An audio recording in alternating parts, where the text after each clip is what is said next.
Well, it's that time of year again where it's World Benzodiazepine Awareness Day. This is the fourth year that I've participated also.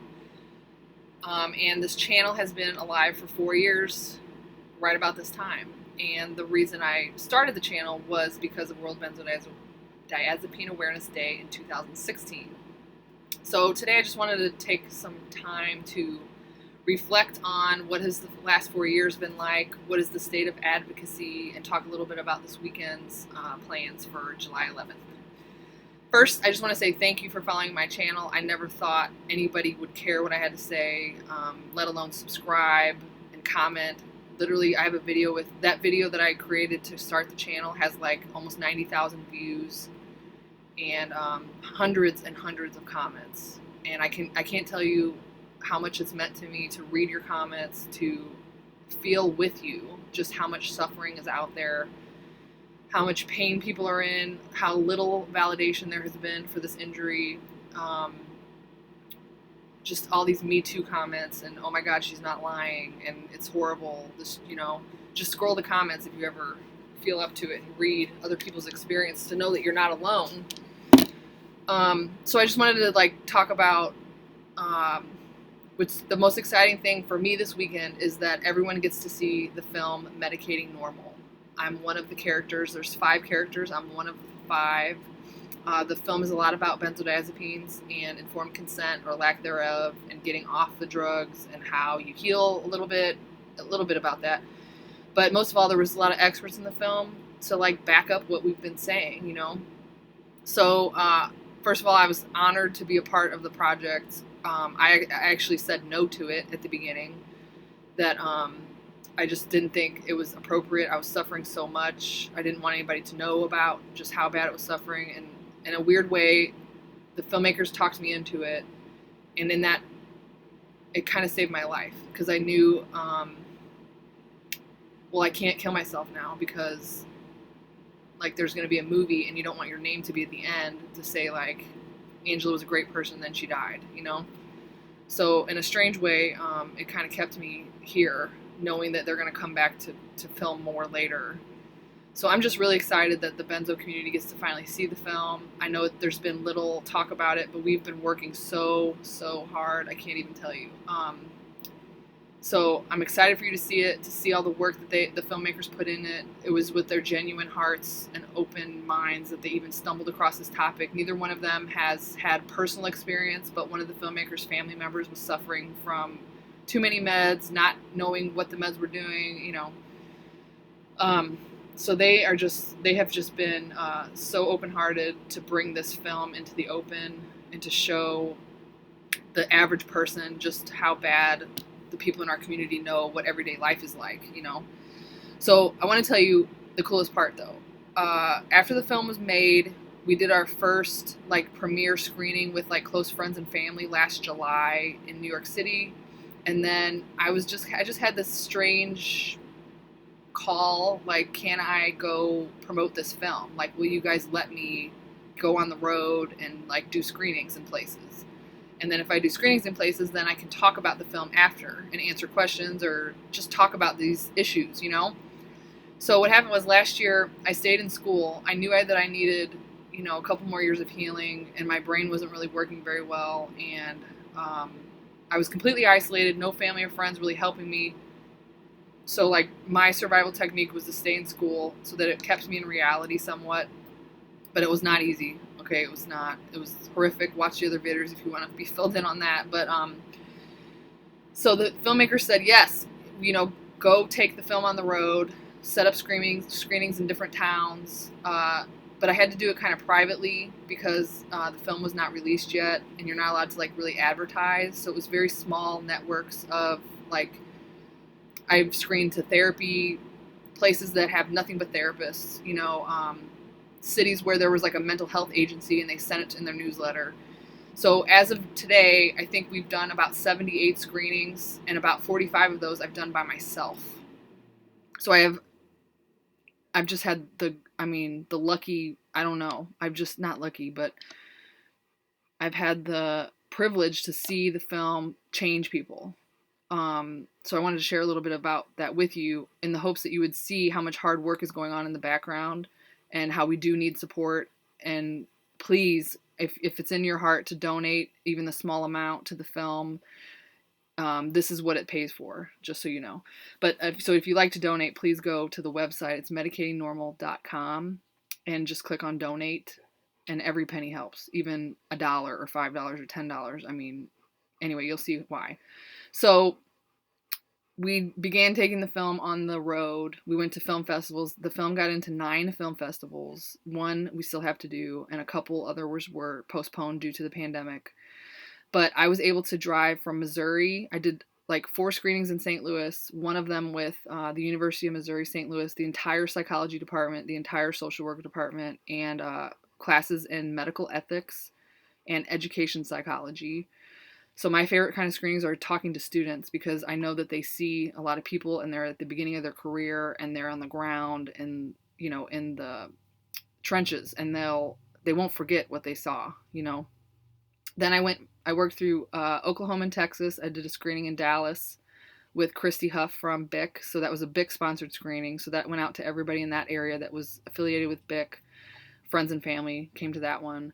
We did Austin, Texas. We did 3 screenings in Austin, Texas, one of which was pretty fascinating. We had a medical doctor stand up and talk about just like, this isn't just in psychiatric drugs, it's in a lot of medicine, like heart medicine. If you take beta blockers, they can actually cause heart attacks. And that's the best part for me about the film, is that it's not just a film, it's the discussion after the film that is really the thing that's being most impactful. Because it's what happens is it's like this magic thing happens. Everybody watches the same film. They all watch the stories of 5 people who struggled through this. They hear the experts, and it's like everybody's on a level playing field, that they all heard the same thing. But their roles in society are different. So we have doctors, we have patients, we have parents, we have teachers, we have therapists, we have ex-patients, people like me, people that are trying to come off the drugs, people that are actively taking the drugs and they don't have any idea about any of this. And they're all in the same room, and they all just were presented with the same information. And so what happens is there's a dialogue taking place. And that kind of conversation is not happening anywhere, where everybody's on the same, there's no power, right? There's no doctor-patient. It's everybody is listening and everybody's talking, and the whole community is talking about this. So I've heard things like doctors have stood up and cried and said that I didn't know that how can I provide informed consent if I'm not even given informed consent about what I'm prescribing, you know? I've seen, I'll never forget, my favorite screening was in Connecticut, and it was a child and adolescent psychiatrist, a professor of biomedical, like she taught pre-med students, like in their first couple years, she was teaching pre-med at a very prestigious university. Then there was a guy who was a little bit younger than me, in active withdrawal, who had just been cold turkeyed off of Adderall, and literally is like sweating and twitching and like so upset that like he just wanted a responsible taper, and his doctor would not do that for him. And then next to a lawyer who defends rights of people that are locked up against their will or force medicated, and was talking about the legal ramifications of like being in psychiatric treatment against your will. And like all of this is happening in the same room. And I remember just sitting back like, this is amazing. Like who else gets to see this kind of change happening like right in front of them? This is just brilliant, you know? So anyway, back to the route. So, I totally missed everything. Oh my gosh. So I finished my social work degree, and my lease was ending, and my school was over at the same time, and I was not well enough to like go back to work or do anything. So what I did was I sold everything, and I moved into an RV, and I began traveling across the country with the film. So like I said earlier, I went from Texas. Okay, so then I went over to Las Cruces, New Mexico, and we did a screening there with a pretty cool therapist. His name is Alan. Wait, what is his name?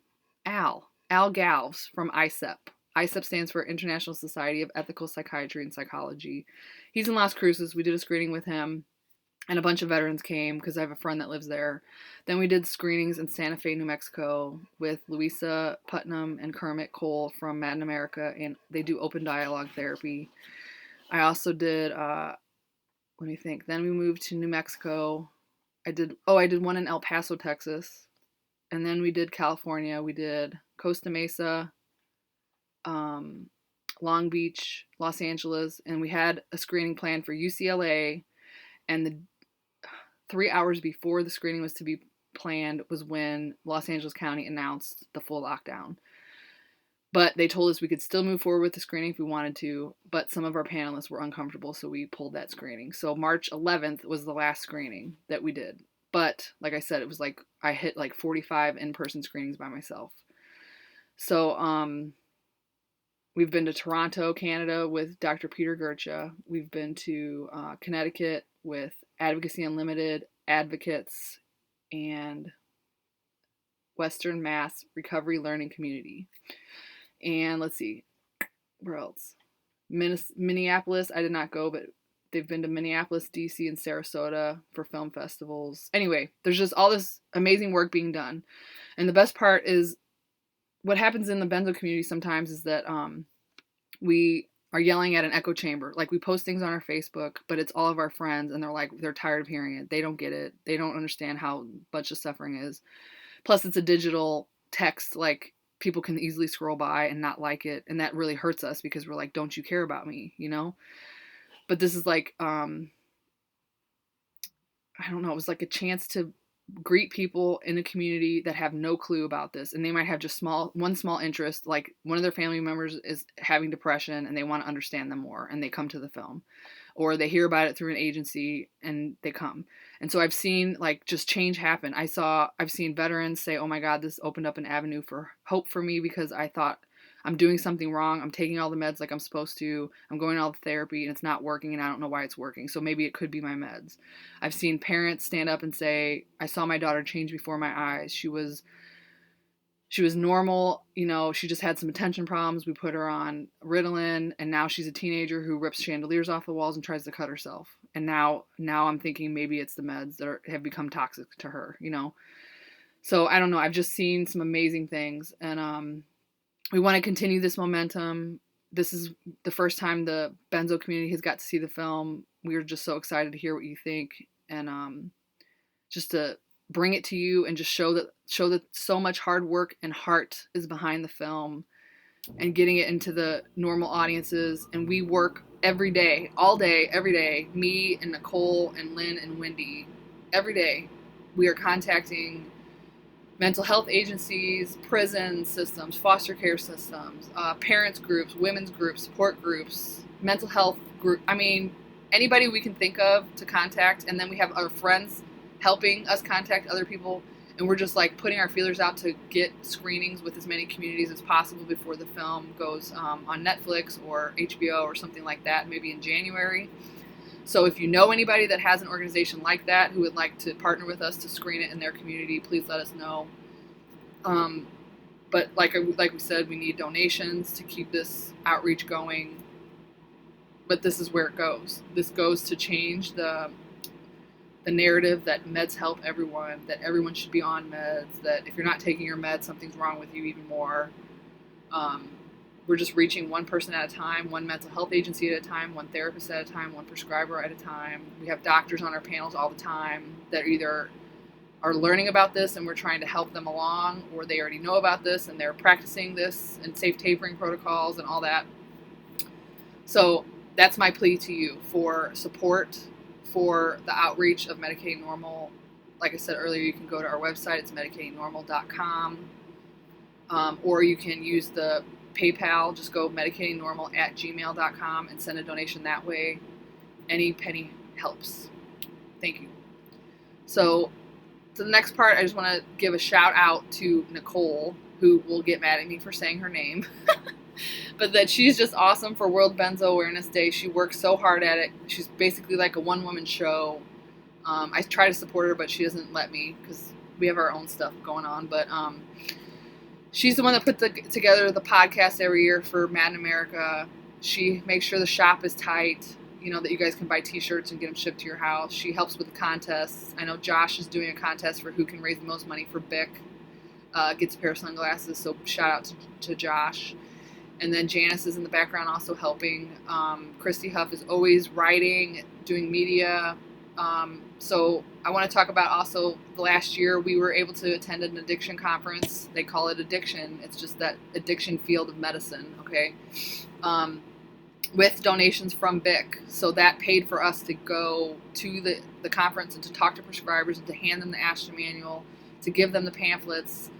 All those donations go to fund those things. So we know, we have all been there. Some of us are still there, where we're in bed literally trying to help our movement and try to raise awareness from bed. And those of us that do have enough healing under our belt that we can handle going in public, that's where the money really comes in, that it helps us get to these places that we need to go. But that addiction conference was amazing. I got to watch 2 doctors teach the rest of the prescribers there. There was about 120 prescribers in the room getting taught about safe prescribing of benzodiazepines, and everything the doctor said was exactly what we say in our community, and it was just like amazing to witness this piece of history, you know. We have people like Sonia who are doing bills, Marnie in New Jersey. I hope I said her name right. We have Jill and John State and Dr. Stephen Wright in Colorado working on informed consent legislation. There's that coalition, the Alliance for Benzodiazepine Best Practices, which is Dr. Stephen Wright's organization. There's just so many people doing really good work, and they're not very public about it, and I just wanted to raise that for you all to know that there's a lot of good work being done. Oh, and even D Foster with the Benzo Free podcast, he's been an amazing support. He did a podcast with me and one of the filmmakers. James Moore from Mad in America, who always helps, you know, talk about benzos whenever he can on the podcast, and does the yearly podcast for July 11th. There's just so much good going on, and I just want to encourage everyone that whatever you're able to do, even if you're in bed suffering, if it's all I can do today is tell one person that they're going to be okay, to do that. If you want to help and you're not sure what to do, there's volunteer opportunities through benzoinfo.com, which is Benzodiazepine Information Coalition. She just put up some volunteer positions. We always need volunteers for that. Please fill out an FDA MedWatch form. It's just by going to their website. Just Google FDA MedWatch, and it will say report a complaint. And you just share your experience of what happened when you tried to taper off a benzodiazepine. Right now, I believe the FDA isn't even reading those reports, but after talking to Robert Whitaker and someone at a research facility that does research in this area, he said every one of those patients, they might not be looking at them now, but it's adding to the evidence base that will eventually bring us justice, you know? So our stories need to be in that database, so please go there. I think you can find it on benzoinfo.com too, if like on the top right, it'll say like report to the FDA. They're not going to take your medicine from you. They're not going to know who you are. If you want to remain anonymous, just email BIC and maybe we can arrange like a phone call and one of us will do it for you. What else?